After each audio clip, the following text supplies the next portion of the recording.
Bienvenue. Aujourd'hui, on va parler de... Pikimov. C'est un nom qui commence à faire du bruit dans le milieu du motion design, du montage vidéo aussi. Oui, c'est ça. C'est un outil en ligne, important, et surtout entièrement gratuit. Il tourne direct dans le navigateur, et beaucoup le présentent comme une sorte d'alternative à After Effects. Assez fou, non? Carrément intriguant, ouais. Gratuit et dans le navigateur, ça change la donne.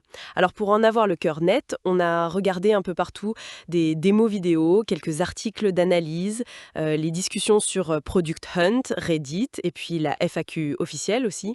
Mhm.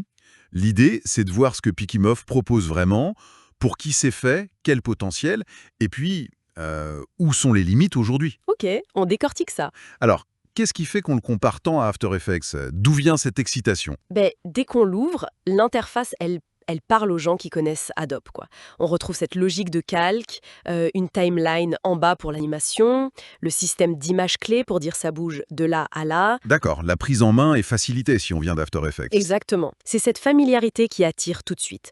Et bien sûr, il gère les bases, importer des images, JPG, PNG, WebP, tout ça. Oui. De l'audio aussi, MP3, WAV. La vidéo, MP4, MOV, mais il faut faire attention, il y a quelques limites. Et même des modèles 3D en GLB. Ah ouais? 3D aussi? Et techniquement, le fait que ça soit sur le web, qu'est-ce que ça implique vraiment? Alors, l'avantage évident, c'est l'accès. Pas d'installation, ça tourne sur Windows, macOS, Linux. Tant qu'on a le bon navigateur, on y reviendra. Mhm. Mais le truc vraiment crucial et assez unique pour un outil web de ce genre, c'est que tout le traitement se fait localement. Localement. C'est-à-dire? Ben, tes fichiers, tes vidéos, tes images, tout reste sur ton ordinateur. Rien n'est envoyé sur un serveur distant. Ah oui, ok. Ça, c'est énorme pour la confidentialité, j'imagine. Exactement. Pour un freelance ou une agence qui travaille sur des projets sensibles, parfois sous NDA, savoir que rien ne quitte la machine, ça change tout par rapport aux outils cloud classiques où tout part sur leur serveur. C'est clair.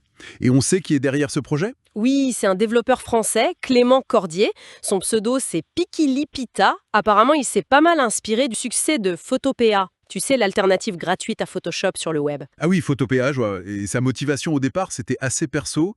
Et il avait besoin d'un outil comme ça pour bosser sous Linux où les options étaient, disons, plus limitées. Intéressant, le projet né d'un besoin personnel. Et dans les retours des premiers utilisateurs, il y a des trucs qui plaisent particulièrement? J'ai cru vous passer des choses sur les calques. Oui, tout à fait. Le groupement des calques. On peut faire des dossiers directement dans la timeline pour organiser ces éléments. Ah, comme dans certains logiciels de montage. Voilà. Et apparemment, c'est une fonction que les utilisateurs d'After Effects réclament depuis longtemps. Le fait que ça soit là, ça montre qu'il y a une certaine écoute. Et globalement, pour des projets pas trop complexes ou des tâches courantes, les retours sont plutôt positifs sur la facilité d'approche. Ok, mais bon, c'est encore une version bêta, c'est ça? Faut tempérer un peu l'enthousiasme? Oui, absolument. C'est crucial de le rappeler. C'est le bêta, donc forcément, il y a des limitations. La première, et pas des moindres, c'est les navigateurs compatibles. Ah, ça marche pas partout? Disons que ça fonctionne vraiment bien sur Chrome et Edge. Sur Firefox ou Safari, c'est plus compliqué. D'accord. Et pourquoi cette limitation? C'est technique? Oui, c'est lié aux API web utilisées. Pour avoir de bonnes performances, Pikimov utilise des technologies navigateurs assez récentes, assez spécifiques, qui sont pas encore supportées ou implémentées pareil partout. C'est un peu le défi quand on pousse le web dans ses retranchements. Ok, je vois. Et, à part les navigateurs, d'autres manquent? Il manque logiquement des fonctions très avancées qu'on trouve dans After Effects. Par exemple, un éditeur de courbes d'animation hyper précis. D'ailleurs, le développeur a mis ça comme un objectif à atteindre sur sa page Patreon. Ah, Patreon. C'est donc comme ça que ça se finance. Gratuit, mais avec de dons. C'est ça le modèle. Comme Photopea en fait. Pikimov est gratuit et l'idée c'est qu'il le reste. Le financement vient des contributions volontaires de la communauté. C'est un pari, hein, mais ça vise à rendre ces outils plus accessibles. Un modèle intéressant. D'autres limites à connaître? Pas de version hors ligne, j'imagine? Non, pas pour l'instant. C'est 100% navigateur. Mais une version PWA est envisagée. C'est une sorte d'appli qu'on peut installer depuis le navigateur. D'accord. Et peut-être un paquet Flatpak pour Linux aussi. Et puis, côté matériel, bon, pas besoin d'une carte graphique de compétition pour faire de la HD simple, mais 16 Go de RAM, c'est quand même recommandé. Surtout si on manipule de la vidéo un peu lourde. Ok. Donc, si on fait le bilan, Pikimov, c'est une alternative web gratuite à After Effects. Très prometteuse. Les points forts.